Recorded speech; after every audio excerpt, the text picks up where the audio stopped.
அனைவருக்கும் வணக்கம். நான் இந்திய பெண்ணே பாரதி பேசுகின்றேன். ஆ நான் எப்பவுமே சொல்வேன், மாசம் மாசம் வந்து வாயில் தொடச்சு கூப்பிடுறது அப்போன்னு. சில சமயத்தில என்ன பண்ணுவேன், கொஞ்சம் முன்கூட்டியே சொல்லிடுவேன். ஏன்னா, அன்னைக்கு ஒரு வேளை பிரதமையா இருந்ததுன்னா, அன்னைக்கு விட்டுடுங்க. அப்படி இல்லன்னா, முன்னாடி நாளே நீங்க அந்த பிரதம ஸ்டார்ட் ஆவறதுக்கு முன்னாடியே அந்த வாயில் தொடச்சு கூப்பிட்டுடுங்க.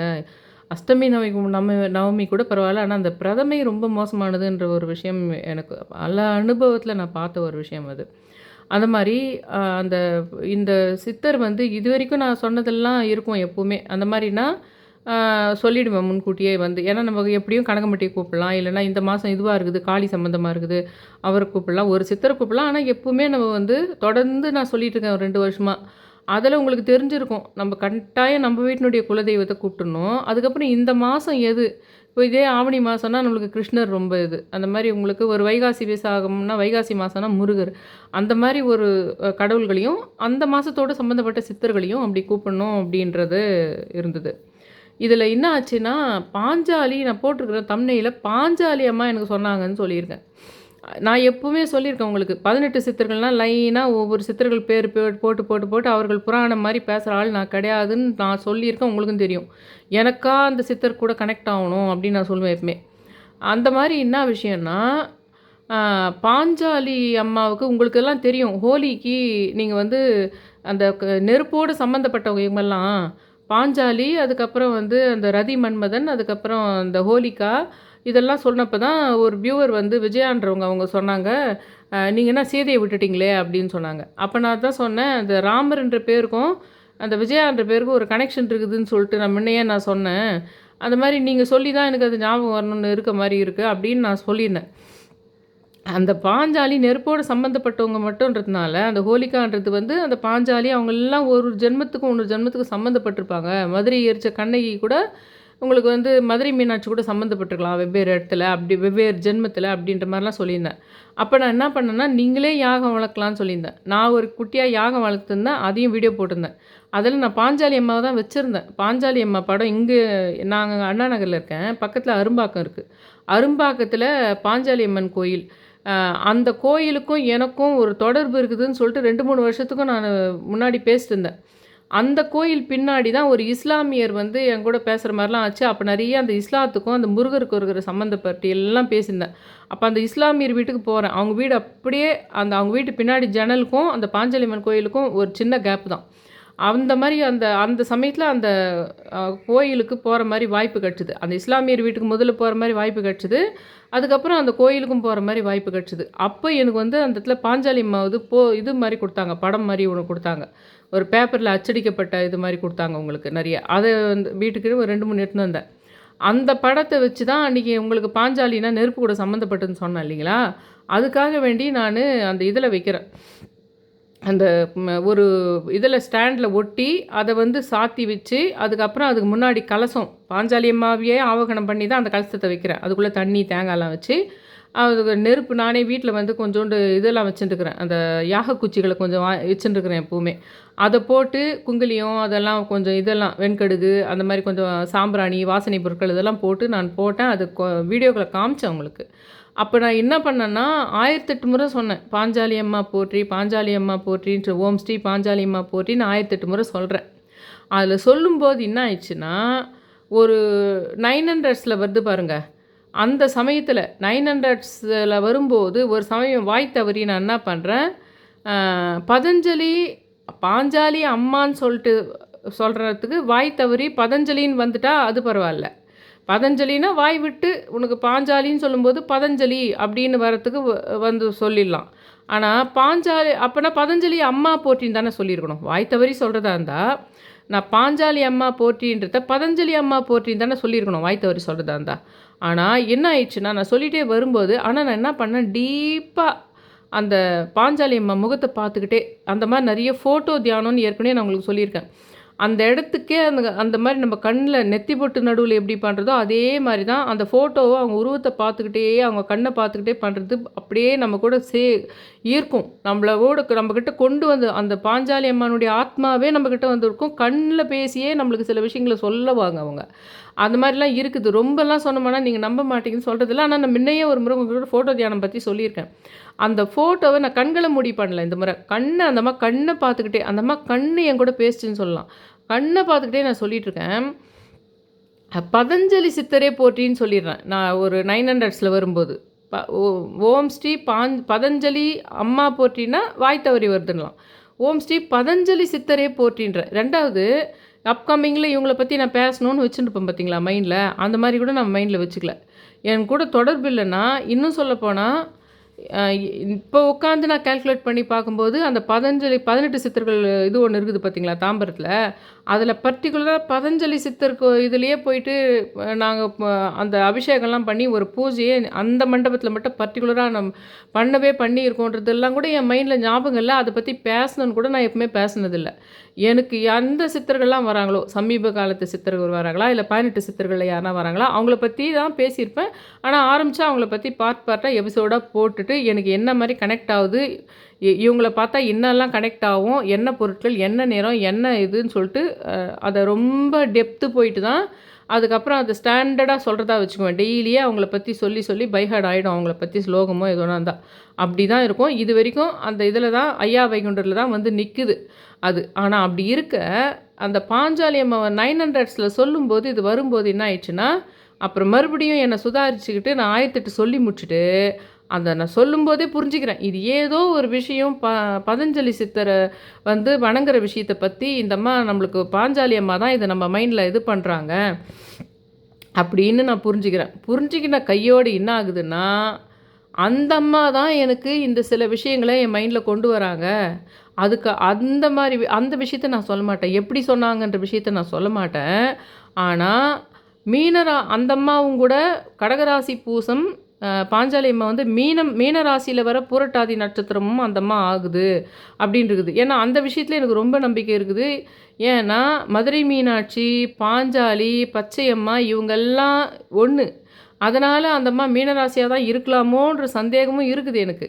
ஆனால் அந்த அம்மா மக நட்சத்திரம் சந்திரகர்மா இருக்குது அப்படின்ற விஷயத்த விஷால் சார் சொன்னது. ஆனால் நான் என்ன நினைக்கிறேன்னா, அந்த மீன ராசியில் இத்தனை நட்சத்திரங்கள் ஒத்தனை கிரகங்கள் ஒன்றா வரப்போகுதுன்ற விஷயத்த பாஞ்சாலி அம்மா வேலையே தான் மறுபடியும் எனக்கு உணர்த்தப்படுது. அது எப்படி உணர்த்தப்படுதுன்றதெல்லாம் இப்போ வேணாம். ஒன்று மட்டும் சொல்லிட்டேன் உங்களுக்கு. நான் அதை லைனாக சன் பண்ணும்போது இந்த பதஞ்சலி சித்தர் என் வாயில் வந்து பதஞ்சலி சித்தரை போற்றின்றதோட 3-4 விஷயம் அந்தம்மா தான் எனக்கு வந்து உணர்த்துறாங்க.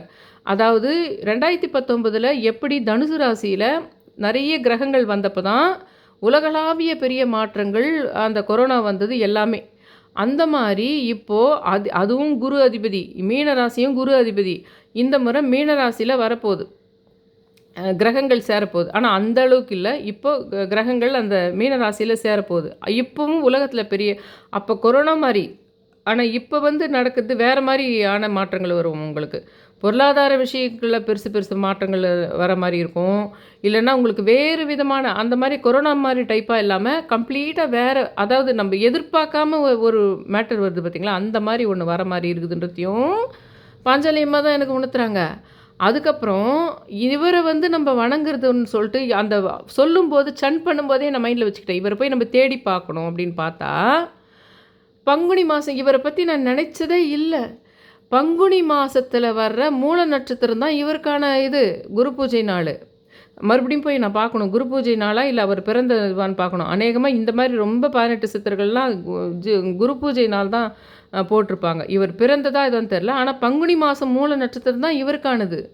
இந்த மாதம் பங்குனி தானே, மாதத்தில் முதல்ல நம்ம வந்து கூப்பிடணுன்னா மாதம் முன்னாடி நாள் தான் இப்போ ஹோலி பண்டிகை உங்களுக்கு, அன்றைக்கி தான் நான் அதை இது பண்ணுறேன். அப்போ பங்குனி மாதம் மூல நட்சத்திரம் நான் எப்பவுமே சொல்லிக்கிறேன் உங்ககிட்ட. நான் எப்பவுமே பார்ப்பேன், ஒரு சித்தரையோ கடவுளையோ என்கிட்ட கனெக்ட் ஆகுதுன்னா ஒரு விதமாக கனெக்ட் ஆகும். அப்புறம் போய் நான் தேடி பார்த்தேன்னா 4 அன்றைக்கி தான் அதுக்கான நாளுன்னு இருக்கும், இப்போ தான் அதுக்கான நாளே இன்றைக்கி தான் இருக்குதுன்னு இருக்கும் அப்படின்னு நான் சொல்லியிருக்கேன். அந்த மாதிரி இந்த மாதத்தில் தான் வர்ற மூல நட்சத்திரம், அதாவது அடுத்த சனிக்கிழமை வர சனிக்கிழமை தான் மூல நட்சத்திரம், அன்றைக்கி தான் இவருடைய மெயின் ஆனால் இவர் வந்து உங்கள் எல்லாருக்குமே இவர் இந்த சமயத்தில் நீங்கள் வணங்க ஆரம்பிக்கும்போது உங்களுக்கு வாழ்க்கையில் பெரிய அற்புதமான விஷயங்கள்லாம் நடக்கும்ன்றது ஒன்று. அப்புறம் இந்த உலகம் ஃபுல்லாகவே ஒரு மாற்றம் வரப்போகுது பாருங்கள், மீனத்தில் கிரகங்கள் வரதுனால. அந்த மாதிரி விஷயத்துக்கும் என் வீடியோவை யார் மிஞ்சி போனால் 300 பேர் 400 பேர் பார்க்க போகிறீங்க. ஆனால் விதி நல்லா இருந்ததுன்னா நிறைய பேர் இந்த பதஞ்சலி சித்தரை நினச்சி வணங்கினா அவங்க வாழ்க்கையும் வேறு மாதிரி மாறும். இப்போ இந்த எல்லா இதுவும் கிரகங்களும் மீனத்தில் வந்தால் மீனம் மட்டும் அஃபெக்ட் ஆகுதில்ல. இன்னும் சொல்லப்போனால் மீனத்தை விட அதுக்கு கன்னி ராசியும் அதுக்கு முன்ன பின்ன இருக்கிற சிம்மமும் இந்த பக்கம் இருக்கிற துலாமும் தான் இதாகும். அதுக்கு நேர் எதிரில் இருக்கிற கன்னி ரொம்ப இதுவாகும். ஏன்னா அதுக்கு முன்னாடி இருந்த உங்களுக்கு தனுசுல வந்தப்போ கூட இதில் அதுக்கு நேர் எதிரில் இருக்கிற மிதுனத்தில் சில விஷயங்கள் நடந்தது. மிதுன ராசிக்காரர்களுக்கும் சில விஷயங்கள் நடந்தது. உலகளாவிய விஷயங்களும் காற்று ராசி இல்லைங்களா, அது காற்றில் பரவக்கூடிய இது தானே அந்த கொரோனா. அந்த விஷயங்களும் இருந்தது. ஆனால் இப்போ வந்து நீங்கள் பதஞ்சலி சித்தரை வணங்குவதன் மூலமாக உங்களுக்கு நல்ல பர்சனலாக நிறைய விஷயங்களும் அற்புதங்கள் நடக்கும். இதை வந்து எப்படின்னா மகாபாரதத்தில் இருக்கிற பாஞ்சாலி அம்மா வந்து சொல்கிறாங்க எனக்கு அதை. இது வந்து எனக்கு வந்து அந்த அம்மா சூட்சுமமாக சொல்கிறாங்க. அப்போ 1008 முறை நான் அந்த நெருப்பு யாகம் நீங்களே பண்ணலாம் உங்கள் கையால் அப்படின்னு நான் சொன்னேன். எனக்கு அந்த அம்மா என் கூட கனெக்ட் ஆனாங்க. அப்படியே அந்த அம்மா பார்த்துக்கிட்டே இருந்தேன். அடடா, இப்படிலாம் ஒரு யாகம் வளர்த்து ஒரு ஃபோட்டோவை பார்த்துட்டே இருந்தால் நம்ம கூட பேச செய்வாங்களா இவங்க. இதில் ஒரு முக்கியமான விஷயம் என்னென்னா, அப்புறம் தான் நான் போய் பார்க்குறேன் இவர் எப்போ பிறந்தது இந்த விஷயங்கள்லாம் இப்போ தான் பார்க்குறேன் நான். இப்போ தான் தேடுறேன் நான். அது பார்க்கும்போதே என்னன்னா இவரே அப்படி தான் அவங்க சீடர்களுக்கும் மற்றவங்களுக்கும் நம்ம வாய் வழியாக சொல்லாமையே நேருக்கு நேர் பார்க்காமையே தன் சீடர்களுக்கு சொல்லியிருக்காரு. அவருடைய உபதேசங்களையும் அவருடைய அந்த யோக சக்தியை டீச்சிங் மாதிரி பண்ணியிருக்காரு. ஆனால் அவர் வாய் வழியாக, ஏன்னா அவருடைய மூச்சுக்காற்று பட்டாலே அவங்க வந்து சாம்பல் ஆகிடுவாங்கன்றதுனால ஒரு திரையை குறுக்க வச்சுக்கிட்டு தான் சொல்லியிருக்காரு. ஏன்னா இவருடைய இடுப்பினுடைய கீழ்பாகம் வரைக்கும் பாம்பு, 5 தலையுடைய ஆதிசேஷன் இவர் பாம்பு ரூபம். விஷ்ணு பகவான் கீழே இருந்த பாம்பு தான் இவர் வந்து இவராக வந்து உங்களுக்கு பதஞ்சலி சித்தராக இருக்கிறது. அதனால் இவர் வந்து மிக மிக பயங்கரமான இது இருக்குது இவருக்குள்ள. இவர் வந்து ஒரு பாம்பு சக்தியை, ஒரு பாம்பை நம்ம வணங்குற மாதிரி அர்த்தம். இது வரைக்கும் நம்ம எத்தனையோ சித்தர்களை வணங்கியிருப்போம். ஆனால் இந்த முறை நம்ம வேறு லெவலில் இருப்போம் தெரியுது. இது பார்ட்டு 2 வந்து நான் நைட்டு 9க்கு போட்டுருவேன். ஏன்னா இப்போ நான் இப்போ போகிறதுக்கு காரணமே என்னென்னா, நீங்கள் நைட்டு ஒரு 9-10க்குள்ளே வாசப்படி தொடச்சி மாதம் 1ஆம் தேதினா இது பண்ணி சொல்லுவோம் பாருங்கள். பிரதமையில் இவரை பற்றி நம்ம பேச ஸ்டார்ட் பண்ணக்கூடாது. ஏன்னா இன்றைக்கி மத்தியானம் இது வரைக்கும் வந்தது, 1:30 வரைக்கும் வந்தது பிரதமை. அதில் இவரை பற்றி முதல்ல நம்ம பேசக்கூடாதுன்னு தான் நான் நேற்றும் இவரை பற்றி போடல, இன்றைக்கி மத்தியானமும் போடல. இப்போ போடுறதுக்கு காரணமே இன்றைக்கி நீங்கள் நைட்டுக்குள்ளே வாசப்படி தொடச்சி இது பண்ணிவிடுங்க. இல்லை ஒருவேளை நாளைக்கு தான், எப்போ இந்த வீடியோவை யார் பார்க்குறீங்களோ அன்றைக்கி வாசப்படி தொடச்சி இவரை கூப்பிட்டுக்குங்க. அதுக்கப்புறம் பார்ட் 2 பார்ட் 3 நான் என்ன இவரை பற்றி போடுறேன், இவர் எப்படி வணங்கலாம், இவர் எப்படி கனெக்ட் ஆவாருன்னு எனக்கு இப்போத்துலேருந்து தான் நான் கவனிப்பேன். பாஞ்சாலி அம்மா கிட்ட கேட்பேன், இவரை நினைக்கணுன்னா நான் எதை பார்க்கணும், இவரை நினைக்கணுன்னா நான் எப்படி கும்பிடணும் அப்படின்ற விஷயத்த நான் இப்போ வந்து பிரபஞ்ச இதுவாக வந்து அந்த அம்மாக்கிட்டேயே கொஸ்டின் கேட்பேன். இதுக்கெல்லாம் அந்த அம்மாவே எனக்கு சொல்லி கொடுப்பாங்க. இவரை பற்றி ஏற்கனவே நிறைய பேர் சொல்லியிருப்பாங்க. ஆனால் எனக்கு புரிஞ்ச வகையில் இது எப்படி கனெக்ட் பண்ணிக்கிறது, எப்படி கும்பிட்றதுன்ற மாதிரி விஷயங்களை இன்றைக்கி நைட்டு 9க்கே நான் வீடியோ போட்டுருவேன். இவரை பற்றி விஷயமும் எப்படி நம்ம வணங்கலாம், என்ன போற்றி சொல்லலாம், எதை வரைஞ்சி வச்சுட்டு கும்பிடலாம், இல்லை எந்த இதுவை நம்ம வந்து ஒரு படமாக வச்சுக்கலாமா, இல்லை வந்து ஒரு பதஞ்சலின்னு எழுதிக்கலாமா, இல்லை இப்படி ஒன்று வரைஞ்சி கும்பிட்டுக்கலாமான்றது எல்லாமே இவர் என்ன பார்க்கலாம், அந்த மாதிரி எல்லா விஷயமுமே நைட்டு 2வது பார்ட்டில் போடுறேன். இப்போ சொல்லிட்டா தான் நீங்கள் வந்து வாசப்படி தொடச்சி சாயந்தரம் ஒரு 5 மணிக்கோ இல்லை 4 மணிக்கோ 9 மணிக்குள்ளே இந்த வீடியோ பார்த்துட்டிங்கன்னா நீங்கள் வாசப்படி எப்போவுமே சொல்கிற குலதெய்வம் அதெல்லாம் கூட இவரையும் வந்து நீங்கள் இவரை தான் மெயினாக இப்போ பங்குனி மாதத்தினுடைய மூல நட்சத்திரம் தான் இவர். அதனால் இவர் கூப்பிட்றீங்க. அது மட்டும் இல்லாமல் உங்கள் வாழ்க்கையில் அற்புத மாற்றங்கள் ஏற்படுத்தக்கூடிய ஒரு பயங்கரமான சக்தியுடைய ஒரு சித்தராக இருக்கிறார். அதை நான் உணரும் போதே, ஃபஸ்ட்டு போய் பார்க்கும்போதே எனக்கு உடலில் ஒரு சிலிர்ப்பு வந்தது. பாஞ்சாலி அம்மா நேரடியாக முகத்தில் பார்த்துக்கிட்டே அப்படி நான் பண்ணும்போது வந்து எனக்குள் ஒரு பயங்கர சிலிர்ப்பு வந்தது. எப்படின்னா அந்த அம்மா சொல்கிறாங்கல்ல, நமக்கு என்ன ஒரு ஆச்சரியம் அப்படின்ற மாதிரி எனக்கு ஒரு ஆச்சரியமாக இருந்தது. சரி, இது நம்ம நினப்பாக இருக்கும், வாய் தவறி சொல்லியிருப்பாங்கன்னு பார்த்தாலும் அதுக்கப்புறம் போய் பார்த்தா அந்த அம்மாவோட சம்மந்தப்பட்ட ஒரு மீன ராசி, அந்த அம்மா பூரட்டாதின்றதும், அதுக்கப்புறம் மீனத்தில் வந்து கிரகங்கள் வரப்போகுதுன்ற ஒரு விஷயமும், நிறைய விஷயங்களை அடுத்தடுத்து அந்த அம்மா இந்த சூட்சுமாக எனக்கு உணர்த்தின விஷயங்களில் வந்து இது உண்மையிலே மகா சக்தி வாய்ந்த ஒரு விஷயமாக இருக்கக்கூடும் அப்படின்னு ஒரு கனகமுட்டி ஐயா மாதிரி, ஒரு பரஞ்சோதி பாபா மாதிரி, ஒரு யோகிராம் மாதிரி பல மடங்கு சக்தி வாய்ந்த ஒரு இதுவாக இவர் இருப்பார் அப்படின்னு புரியுது. திருப்பட்டீஸ்வரம் பிரம்மபுரி 10 இடத்துல இவருடைய ஜீவசமாதி இருக்குது. ஆனால் என்னை அறியாமையே நான் போயிட்டு திருப்பட்டீஸ்வரம் பிரம்மபுரீஸ்வரர் கோயிலில் நான் இவருடைய அந்த பெரிய ஃபோட்டோ வச்சு அந்த இடத்துல அவர் ஜீவசமாதி இடத்துல இருக்குது. ஆனால் அந்த இடத்துல நின்று நான் கொஞ்சம் தியானம் பண்ணேன். இப்போ தான் எனக்கு ஞாபகம் வந்தது, அங்கே கூட இருந்ததே அவருடைய இதுன்னு சொல்லிட்டு யோசித்து பார்க்கும்போது, இப்போ போய் தேடி பார்க்கும்போது ஆமாம், திருப்பட்டீஸ்வரன் பிரம்மபுரீஸ்வரர் கோயிலில் கூட அவருடைய ஜீவசமாதி இருக்குதுன்ற விஷயத்தை பார்த்தேன். தயவு செஞ்சு இன்றைக்கி ஈவினிங்குள்ளே நீங்கள் நைட்டுக்குள்ளே 9க்குள்ளே கூப்பிட்றதுக்கு தான் இந்த வீடியோ. அவரை பற்றி இன்னும் டெப்த்து கூப்பிட்றது, வர வச்சுக்குது, நம்ம வேண்டுதல் சொல்கிறது எல்லாமே இன்றைக்கியே போடுறேன் செகண்ட் பார்ட் வீடியோவை. என்னோடய சேனலை சப்ஸ்கிரைப் பண்ணுங்கள், ஷேர் பண்ணுங்கள், லைக் பண்ணுங்கள். ரொம்ப ரிக்வெஸ்ட் பண்ணி கேட்டுக்கிறேன். Thank you all.